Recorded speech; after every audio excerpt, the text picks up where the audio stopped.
KPCC ಅಧ್ಯಕ್ಷರ ಬದಲಾವಣೆ ವಿಚಾರ. ತುಮಕೂರಿನಲ್ಲಿ ಸಹಕಾರ ಸಚಿವ ಕೆಎನ್ ರಾಜಣ್ಣ ಹೊಸ ಬಾಂಬ್ ಸಿಡಿಸಿದ್ದಾರೆ. ಕರ್ನಾಟಕ ಪ್ರದೇಶ್ ಕಾಂಗ್ರೆಸ್ ಕಮಿಟಿ ಅಧ್ಯಕ್ಷರು ಅಂದ್ರೆ ಕೆಪಿಸಿಸಿ ಅಧ್ಯಕ್ಷರ ಬದಲಾವಣೆ ವಿಚಾರಕ್ಕೆ ಸಂಬಂಧಪಟ್ಟಂತೆ ರಾಜಣ್ಣ ಅವರು ಮಾತನಾಡಿದರು. ತುಮಕೂರಿನಲ್ಲಿ ಕೆಪಿಸಿಸಿ ಅಧ್ಯಕ್ಷ ಸ್ಥಾನ ಬದಲಾವಣೆ ಆಗಬಹುದು. ಸತೀಶ್ ಜಾರಕಿಹೊಳಿ ಕೆಪಿಸಿಸಿ ಅಧ್ಯಕ್ಷರಾಗಬಹುದು ಅಂತ ರಾಜಣ್ಣ ಅವರ ಮಾತು. 2 ದಿನಗಳ ಹಿಂದಷ್ಟೇ ಅವರು ಹೇಳ್ತಾರೆ ಸೆಪ್ಟೆಂಬರ್ನಲ್ಲಿ ಕಾಂಗ್ರೆಸ್ನಲ್ಲಿ ಒಂದು ಕ್ರಾಂತಿ ಆಗುತ್ತೆ ಅಂತ.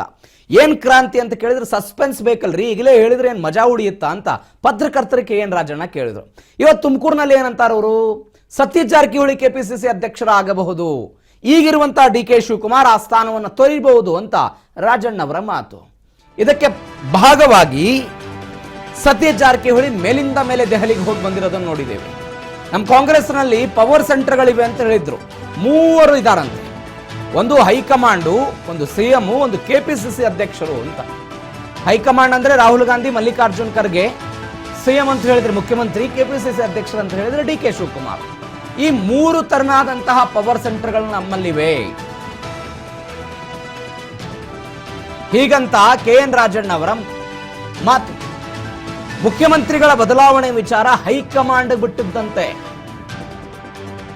ಸುರ್ಜೇವಾಲಾ, ಕರ್ನಾಟಕ ರಾಜ್ಯ ಕಾಂಗ್ರೆಸ್ ಉಸ್ತುವಾರಿ ರಣದೀಪ್ ಸಿಂಗ್ ಸುರ್ಜೇವಾಲಾ ನಾಳೆ ಬಿಟ್ಟು ನಾಡಿದ್ದು ಬರ್ತಾ ಇದ್ದಾರೆ 30ನೇ ತಾರೀಕಿಗೆ. ಅವ್ರು ನನಗೇನು ತಾಕೀತು ಮಾಡ್ತಾರೆ, DKC ನಾವು ಯಾವತ್ತೂ 2 ಅಲ್ಲ, ನಾವು ಬೇರೆ ಬೇರೆ ಅಲ್ಲ, ನಾವೆಲ್ಲ ಒಂದೇ. 3 ಪವರ್ ಸೆಂಟರ್ಗಳಿವೆ ಅಂತಿದ್ದಾರೆ. ಹೈಕಮಾಂಡು, ಮುಖ್ಯಮಂತ್ರಿಗಳು, ಇದರ ಜೊತೆಗೆ ಕೆಪಿಸಿಸಿ ಅಧ್ಯಕ್ಷರು ಮಾತನಾಡಿದ್ದಾರೆ ರಾಜಣ್ಣ. ನೋಡಪ್ಪ, ನಾನು ಹೇಳ್ತೀನಿ, ಎಲ್ಲ ತೀರ್ಮಾನ ಹೈಕಮಾಂಡ್ ಅವ್ರು ಮಾಡ್ತಾರೆ. ಈಗ DKC ಪ್ರೈಮ್ ಮಿನಿಸ್ಟರ್ ಆಗ್ತಾರೋ, ಚೀಫ್ ಮಿನಿಸ್ಟರ್ ಆಗ್ತಾರೋ, ಅವರು ಹೈಕಮಾಂಡ್ ಅವ್ರು ತೀರ್ಮಾನ ಮಾಡೋರು. ಪೇಪರ್ ಅಲ್ಲಿ ನೋಡಿದೆ 30ನೇ ತಾರೀಕು ಬರ್ತಾರೆ, ಬರ್ಲಿ. ತಮಗೂ ತಾಕೀತು ಮಾಡ್ಬೋದು ಅಂತ. ಏನ್ ತಾಕೀತು? ಮಾತಾಡಬೇಡಿ ಅಂತ ಹೇಳಿ. ಏನ್ ಮಾತಾಡ್ತಾರಂತೆ? ಅಯ್ಯೋ, ಸುಮ್ಮನೆ ನೀವೆಲ್ಲ ಆಯ್ತು ನಾನು ಮಾತಾಡಬೇಡಿ ಅಂತ ಹೇಳಿದ್ರೆ ನನಗೆ ಕೇರ್ ಮಾಡಲ್ಲ ಅಂತ ಹೇಳ್ಬೇಕು ಅಂತ ನಿಮ್ ನಿರೀಕ್ಷೆ. ನಾನೆಲ್ಲ ಹೇಳಕ್ ಹೋಗಲ್ಲ. ಬಹಳ ದೊಡ್ಡ ಕಾರ್ಯಕ್ರಮ ಮಾಡಿ DKC ಕರೆಸ್ಕೊಂಡು ಒಂದಾದ್ರಿ ಅಂತ ಮಾತು. ಯಾವತ್ತೂ ಎರಡಾಗಿದ್ದೀವಿ, ಸದಾಕಾಲ ಒಂದೇ. ಪಕ್ಷದಲ್ಲಿ ಅಧ್ಯಕ್ಷ ಇರುವಂತ ಕಾಲದಲ್ಲಿ ಅಧ್ಯಕ್ಷರಿಗೆ ಏನ್ ಗೌರವ ಕೊಡಬೇಕು ಅದು ಕೊಡ್ತೀವಿ. ಗೊತ್ತಾಯ್ತಾ? DKC ಬಣಾನೆ ಜಿಲ್ಲೆಯಲ್ಲಿ ಬರ್ಲಿಲ್ವಲ್ಲ? ಎಲ್ಲಿ ಯಾವ ಬಣ ಐತೆ?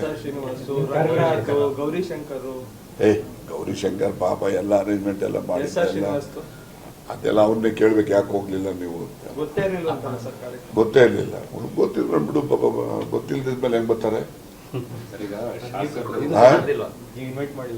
ನಾನು ಅಲ್ಲಿ ಬಂದಿರೋರು ಯಾರೋ ಒಬ್ಬನು ನಾನು ಕರೆದಿಲ್ಲ. ಆ ಸಮಿತಿಯವರು ಹೋಗಿ ಕರೆದಿರ್ತಾರೆ ಹೊರತು ಇನ್ಕ್ಲೂಡಿಂಗ್ ಚೀಫ್ ಮಿನಿಸ್ಟರ್ ನಾವು ಬರ್ಬೇಕು ಸರ್, ಕಾರ್ಯಕ್ರಮ ಇದೆ ಅಂತ ನಾನು ಹೇಳಿಲ್ಲ. ಸ್ವಇಚ್ಛೆ ಅಲ್ಲ, ಏನು ಆ ಸಮಿತಿ ಇದೆ, ಸಮಿತಿಯವರ ಮನವಿ ಮೇರೆಗೆ ಎಲ್ಲ ಬಂದಿರ್ತಕ್ಕಂಥ. ನಾನು ಯಾರಿಗೂ ಕೂಡ ಈ ಕಾರ್ಯಕ್ರಮ ಇದೆ, ಈ ತರ ಇದೆ, ಹಿಂಗ್ ಬನ್ನಿ ಅಂತಾನು ಹೇಳಿಲ್ಲ. ಮತ್ತೆ ಈ ಕಾರ್ಯಕ್ರಮದ ಏನು ಸಂಘಟನೆಗೂ ಕೂಡ ನಾನು ಭಾಗಿಯಿಲ್ಲ.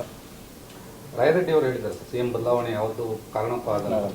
ಅವ್ರು ಹೇಳಿದ್ದಾರೆ, ಅವ್ರು ಹೇಳಿ ಸತ್ಯ ಆಗ್ಬೋದು, ಅಸತ್ಯ ಆಗ್ಬೋದು, ಅದೆಲ್ಲ ಕಾಲ ತೀರ್ಮಾನ ಮಾಡುತ್ತೆ. ತಮ್ಮ ಪ್ರಕಾರ ಸರ್ ಕಾಲ ತೀರ್ಮಾನ ಮಾಡುತ್ತೆ.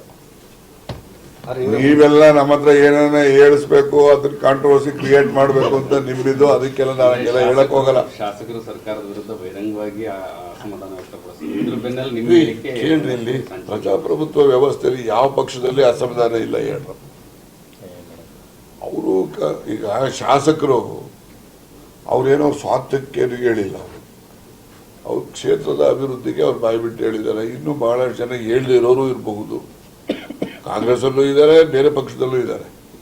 ಅದರಿಂದ ಅವರು ಹೇಳ್ತಕ್ಕಂಥದ್ರಲ್ಲಿ ತಪ್ಪೇನಿಲ್ಲ. ಆದ್ರೆ ಒಂದೇನಂದ್ರೆ ಅವರು ಆ ಹೇಳುವಂಥದ್ದನ್ನು ಪಕ್ಷದ ಸಭೆಯಲ್ಲಿ ಹೇಳ್ಬೋದಾಗಿ. ಅದರಿಂದ ರಾಜು ಕಾಗೇನು ಸೀನಿಯರ್ ಶಾಸಕರಿದ್ದಾರೆ. BR ಪಾಟೀಲು ಕೂಡ ಸಮಾಜವಾದಿ ಹಿನ್ನೆಲೆಯಲ್ಲಿ ಹೋರಾಟದಲ್ಲಿ ಬಂದಂಥವ್ರು. ಅವ್ರು ಹೇಳಿದ್ದಾರೆ, ಅದನ್ನೆಲ್ಲ ಈಗಾಗಲೇ ಮುಖ್ಯಮಂತ್ರಿಗಳು ಕರೆದು ಅವ್ರಿಗೆಲ್ಲ ಮಾತಾಡಿ ಅದ್ರದ್ದು ಹೆಚ್ಚು ಬೆಳೆಸೋದು ಬೇಡ ಅಂತೇಳಿ ಇಬ್ರು ತೀರ್ಮಾನ ಮಾಡ್ಕೊಂಡಿದ್ದಾರೆ. ಅದರಿಂದ ನಾವೇನು ಹೇಳೋಕ್ಕಾಗ್ತದೆ ಅದಕ್ಕೆ. ಇನ್ನೊಂದು ಸರಿ ಸರ್ಕಾರದಲ್ಲಿ ಈಗ ಹಣದ ಅಭಾವ ಸೃಷ್ಟಿಯಾಗಿದ್ದು ಸರ್ಕಾರ ಅಧಿಕಾರಕ್ಕೆ ಬರೋಕ್ಕೆ ಮುಂಚೆ ಏನೋ ಒಂದಷ್ಟು ಅಭಾವ ಸೃಷ್ಟಿಯಾಗಿದೆ ಅಂತ ಯಾರು ಫೋನ್ ಮಾಡಿ ಹೇಳಿದ್ರು ನಿನಗೆ? TVJ ಅವರು ಕೇಳಪ್ಪ, ಇಲ್ಲಿ ಈಗ ನೀವೇ ಬೆಳಿಗ್ಗೆ ಅಂದ್ರೆ ಟಿವಿ ತೋರಿಸ್ತಾ ಇರ್ತೀರಿ, ಮುಖ್ಯಮಂತ್ರಿಗಳು ಇಂಥ ಊರಿಗೆ ಹೋದ್ರು, ಇಂಥ ಅಭಿವೃದ್ಧಿ ಕೆಲಸಗಳಿಗೆ ಅಡಿಪಾಯ ಹಾಕಿದ್ರು ಅಂತ ಎಲ್ಲ ಓದ್ತಾ ಇದ್ದೀರೋ ಇಲ್ವೋ, ತೋರಿಸ್ತಾ ಇದ್ದೀರೋ ಇಲ್ವೋ? ಮತ್ತು ದುಡ್ಡಿಲ್ಲದೆ ಅವೆಲ್ಲ ಅಡಿಪಾಯ ಹಾಕ್ಬಿಡ್ತಾರ? ಹೋಗಿ ದುಡ್ಡಿಲ್ಲದೆ ಮಂಜೂರಾತಿ ಇಲ್ಲದೆ ಅಡಿಪಾಯ ಹಾಕಕ್ಕಾಗ್ತದೆ ಅಂತ ಹೇಳ. ದುಡ್ಡು ಎಲ್ಲರೂ ನಿರೀಕ್ಷೆಯಂತೆ ಸಂಪನ್ಮೂಲ ಇಲ್ಲದೆ ಇರ್ಬೋದು, ಆದರೆ ಆಡಳಿತಾತ್ಮಕವಾಗಿ ಮೂಲಭೂತ ಸೌಕರ್ಯಗಳನ್ನು ಕಲ್ಪಿಸಲಿಕ್ಕೆ, ಜನರಿಗೆ ಅಗತ್ಯವಾಗಿ ಬೇಕಿರ್ತಕ್ಕಂಥ ಅಭಿವೃದ್ಧಿ ಕೆಲಸಗಳನ್ನು ಮಾಡಲಿಕ್ಕೆ ಯಾವುದೇ ಹಣದ ಕೊರತೆ ಇಲ್ಲ. ಪರಮೇಶ್ವರ್ ಹೇಳಿದಾರಲ್ಲ ಸರ್, ನನ್ನ ಹತ್ರನೂ ದುಡ್ಡಿಲ್ಲ, ಸಿದ್ದರಾಮಯ್ಯ ಹತ್ರನೂ ದುಡ್ಡಿಲ್ಲ. ಅವರೆಲ್ಲ ಹೇಳೋರ್ರಿ, ಬಾಗಲಕೋಟೆ ಸುಮ್ಮನೆ ನೀವು ನೋಡಿ, ಇನ್ ಎ ಲೈಟರ್ ವೇನ್ ಈ ಮೈಟ್ ಹಾವ್ ಸೆಟ್ ಸೋ. ಯಾರೋ ಬಂದು ನಮ್ಮೂರಿಗೊಂದು ಎಷ್ಟೋ ಒಂದು 200 ಕ್ವಾರ್ಟರ್ಸ್ ಕೊಟ್ಬಿಡಿ ಅಂತ ಕೇಳ್ತಾರೆ. ಒಂದೇ ಊರಿಗೆ 200 ಕ್ವಾರ್ಟರ್ಸ್ ಕಟ್ತಾರ? ಎಷ್ಟು ಅಗತ್ಯ ಇದೆ ಅಷ್ಟು ಕಟ್ತಾರೆ. ಅದಕ್ಕೆ ಅವ್ರೇನು ಹೇಳ್ತಾರೆ, ಇಲ್ಲಪ್ಪ ಅಷ್ಟೊಂದು ದುಡ್ಡಿಲ್ಲ ಅಂತ ಹೇಳಿರ್ಬೋದು. ಹಂಗಂದಾಕ್ಷಣಕ್ಕೆ ದುಡ್ಡೇ ಇಲ್ಲ ಅಂತ ಅಂದ್ಬಿಟ್ರೆ ಸಚಿವ ಸಂಪುಟ ವರಿಸಬಹುದು. ಅದೇ ರೀ, ಅವೆಲ್ಲ ಕಾಲ ತೀರ್ಮಾನ ಮಾಡುತ್ತೆ. ರೀಶಫಲ್ ಮತ್ತೆ ಏನೆಲ್ಲ ನೀವು ಮನಸ್ಸಲ್ಲಿ ಅನ್ಕೊಂತಾ ಇದ್ದೀರಿ ಅವೆಲ್ಲವೂ ಕೂಡ ಕಾಲ ತೀರ್ಮಾನ ಮಾಡ್ತಾರೆ. ಷಡಕ್ಷರಿ ಅವರು ಸಹಕಾರ ಖಾತೆ ಬೇಕು ಅಂತ ಹೇಳಿ ತಗೊಳ್ಳಿ ಹೇಳು, ಯಾರು ಇಟ್ಕೊಂಡವ್ರ ಷಡಕ್ಷರಿ?